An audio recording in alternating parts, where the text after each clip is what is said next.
Kia ora everyone, it's time for another vlog. Before I go any further, I wanted to send a mihi out to everybody who's attended the Week of Peace in Tāmaki this week in Auckland. For those of you who aren't aware perhaps of what's been happening in Auckland, our nation has reached a turning point of sorts this past week. After 35 or so years of being largely a peaceful country, we had the first US warship enter our waters, the USS Sampson, and it came along with a number of other warships ostensibly to join the Royal New Zealand Navy in celebrating its 75th anniversary. So this celebration was timed to coincide with the weapons trade fair as well. And that trade fair was run by Lockheed Martin, the world's largest weapons manufacturer. So with their week of war, we planned a week of peace to tell them that we're not interested in their weapons. And I'm not talking about Tommy guns, I'm talking about nuclear bombs, large-scale weaponry. And, you know, there are thousands upon thousands of nuclear bombs in existence today. And the vast majority of them are many thousands of times stronger than the bomb that obliterated Hiroshima in the Second World War. That bomb held the force of 15 kilotons of TNT. And nobody wants to see that happen again, but the truth is that we are alarmingly close to that happening again. That 15 kiloton nuclear bomb obliterated Hiroshima. It incinerated men, women, children, where they stood. And the vast majority of warheads these days are upwards of 40,000 kilotons, not 15 kilotons, 40,000. Just one exchange of those types of warheads would trigger a nuclear winter that would spell the end of life on this planet, except for maybe cockroaches. And incidentally, the bombs that have been repeatedly tested around the Tuamotu group in the past decades, and in particular around Mururoa, all of them are at least 200 times larger than the bomb that was dropped on Hiroshima. The bomb that the US military dropped on the Bikini Atoll in the Marshall Islands in 1954, that was 15 megatons, 1,000 times the size of the bomb that took out Hiroshima. And the fallout from these bombs continues to plague our ocean systems and continues to plague the people that live off those ocean systems to this day. It's spread out to Bora Bora and the Tahiti. The impacts have reached Aotearoa here in New Zealand, and the radiation sticks to these people's DNA. It goes through their generations, so that they still, generations later now, they still have high rates of miscarriage, of birth deformities, of babies being born without any bones, called jelly babies, babies being born with cancer, whole generations of people that can't seem to age past 50 without dying of cancer. And these are the grandchildren of those who were alive at the time of testing. So, you know, war's a disease, and in particular it's a disease that's continuing its spread across the Pacific. Our cousins in Guam, in Oahu, families in the Ryukyu Islands, all of them are being forced to succumb to the presence of military bases against their will. And those bases will dump chemical weapons, mustard bombs, the likes of biological weapons, all kinds of waste, weaponry waste into the sea and on the land that they leave behind.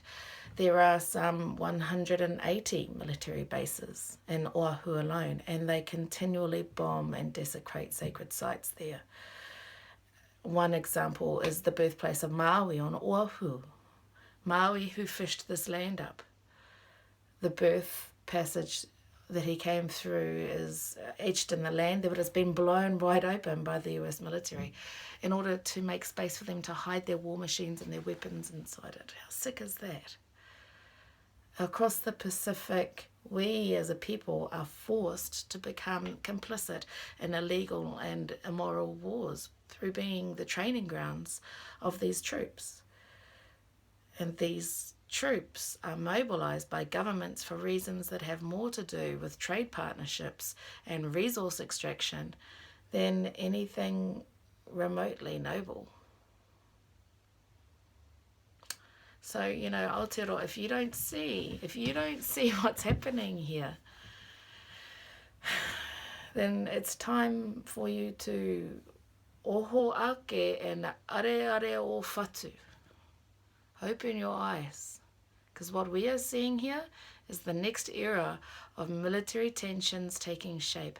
And it is not between the US and Middle East. It is between the US and Asia, and the Pacific is the playground upon which these tensions will play themselves out. And Aotearoa is simply the next jewel, really, in the US military imperialist crown. Because look at 2010, right? Wellington Declaration was signed between the New Zealand and US, and that kind of saw the first thaw of our relations, and it paved the way for training of US and New Zealand military forces together here in Aotearoa. And then that was followed in 2012 by the Defence Amendment Bill, which eventuated with New Zealand naval forces being sent to Hawaii to participate in RIMPAC for the first time. And RIMPAC, in case you didn't know, if you Google it, you'll see that it's a series of war games that are held between a group of nations, now including Aotearoa. And RIMPAC inevitably results every time it happens in dead whales, turtles, huge swathes of coral reef being taken out, ruined marine ecosystems. And do you know where the next set of war games are going to be played out between that group of nations? Well, it's going to happen this week here in Aotearoa and the Hauraki Gulf tactical war exercises. So the US see the Pacific as theirs, and they also see it as the playing field for the next lot of political tensions across the globe. And if you think that I'm a conspiracy theorist, well, I got that information from Hillary Clinton herself, who wrote it in her article for Politico in 2014. So we don't agree with that. We don't agree with this weapons fair. We don't agree with the presence of war vessels in our waters. We don't agree with militarization spreading across the Pacific. And you know, the other thing that this anniversary includes was the presence of General Pinochet's floating torture vessel, the Esmeralda. That boat was literally a floating torture chamber. It was involved in horrid war crimes during the Pinochet regime. And I'm talking rape, electric shock treatment, mock executions, murder. Obviously murder happens all the time in war, but all of that took part on that boat. And in the 70s, the New Zealand Navy was the kind of armed force where we actually sent the New Zealand naval ships Otago and Canterbury out to Muriroa to halt the testing. We had some kind of ethics then, as much as you can have in war. And we, because of those actions, actually stopped holding those nuclear tests above ground, and then they went underground to hold them. But, you know, we used to decry all of those things, but now we're inviting torture vessels and nuclear warships with still micronuclear warheads on them to come and celebrate anniversaries with us. So, you know, we've really turned a corner. And I just want to say, this is not defence forces. We're not at war with anybody. They're not defence meetings. There are over 15,000 nuclear weapons in the world today. And like I said, the size of those warheads mean that it's only going to take one exchange to plunge us into a nuclear winter, and we're all gone. So there's just no justification for the continued trade and the continued production of these warheads that would wipe us all out just with one exchange. And, you know, in any case, New Zealand isn't actually under threat from anybody. If we're under threat, that threat exists because of the relationships that we have with other nations who have the gall and think it's acceptable to continue to provoke, agitate and intimidate other nations and meddle in their politics and meddle in their regions and destabilize them in order to get access to their resources. That's where the threat lies. And that's underpinned by the military-industrial complex. So it's not a defence industry, it's a death industry. And so they should be using their resources for rescues, but that still doesn't legitimise their presence, and it still doesn't legitimise investment in them. The $20 billion cash injection that our government has just given this death industry could have gone to earthquake recovery. That $20 billion cash injection announced by Jerry Brownlee this last week for the war industry, that could have gone to civil defence, and then we wouldn't need to rely upon anybody else for disaster recovery resources. So just remember that when you look at John Key and Jerry Brownlee on the news pretending to look concerned, that days later they gave $20 billion to war. So, I have to say that I'm also very proud of New Zealand's history of peaceful resistance. And I was very proud of our peaceful blockade on Wednesday. We kept 350 arms dealers out of the venue, and we stopped them from dealing in death. And it was a peaceful blockade. And, it's actually really interesting that the death dealers were upset at the police for not doing more and for letting us get away with a peaceful protest. But yeah, so I found it really interesting that they were calling upon the police and going on the record and saying to media that they would have preferred if the police had been more aggressive with us or used horses or whatever. But I guess that's the world that they live in, where brutality is the norm. So anyway, I was, and I am still incredibly proud of what we were able to achieve on that day. And the following day also was incredibly profound, and I really want to extend my deepest acknowledgement to those who came along and participated in that day, to those who organised the day, and to those that came along and participated. It was a very sacred event, a very positive event, and a very peaceful event, and one with great dignity.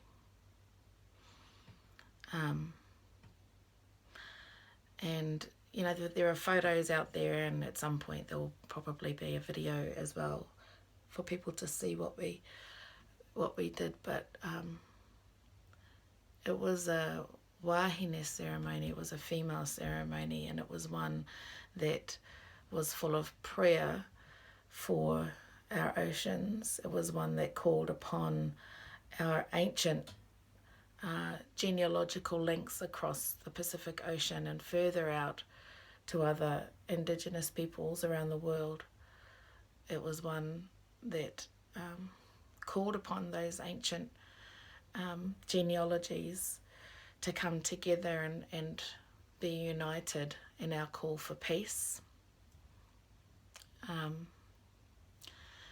And in that moment, I felt a profound communion with all of the other people who were in attendance, and a profound communion with the world around us. So it was a beautiful ceremony, and one that, like I said, was very dignified. And at the end of our calls, what I do remember, because I was in a zone, but what I do remember is that when we came to the end of our wahine calls, of our karanga, and we gave our offerings to the ocean, our sacred offerings to Tangaroa, we looked up, and the police sent a helicopter to come in front of us.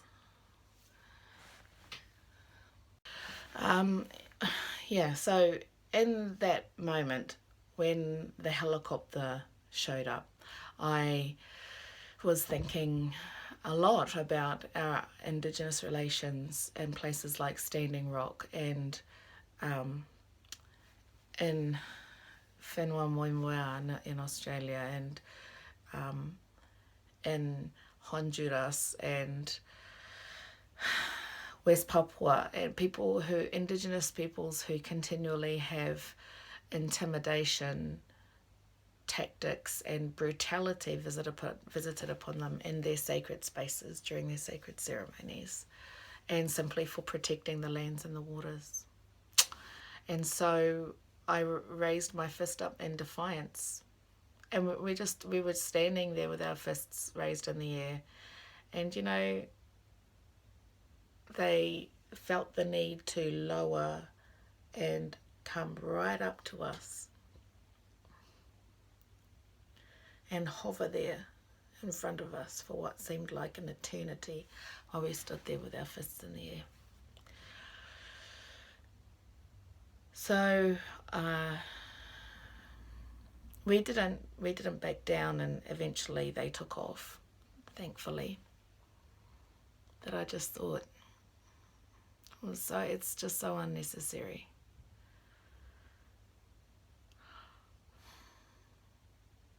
And when we came back off the beach, I looked around and I saw 17 odd, 18 odd police officers surrounding us in high-vis vests with batons, holding their batons as if they thought they were going to need to crack us or whatever. And a big paddy wagon parked up behind them.